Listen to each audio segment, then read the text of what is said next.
হাওড়া ব্রিজের চত্বর, এখানে ইতিমধ্যেই রণক্ষেত্রের আঘাত ছিল পরিস্থিতি। পুলিশ জল কামান চালিয়ে কিন্তু ছত্রভঙ্গ করার চেষ্টা করছে জনতাকে। সব মিলে এই মুহূর্তে উত্তপ্ত পরিস্থিতি তৈরি হয়েছে।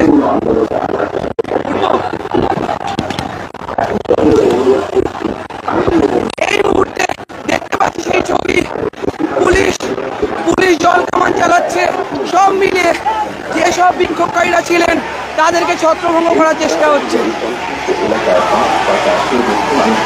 আপনাদের সরাসরি যেই ছবি দেখাচ্ছি, এই মুহূর্তে সবচেয়ে বড় খবর, হাওড়া ব্রিজ চত্বরে যে বিক্ষোভকারীরা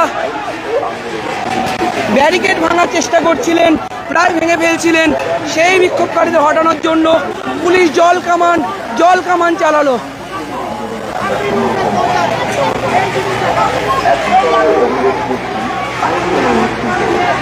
জাতীয় পতাকা নিয়ে বিক্ষোভকারীরা জল কামানের সামনে দাঁড়িয়ে রয়েছেন।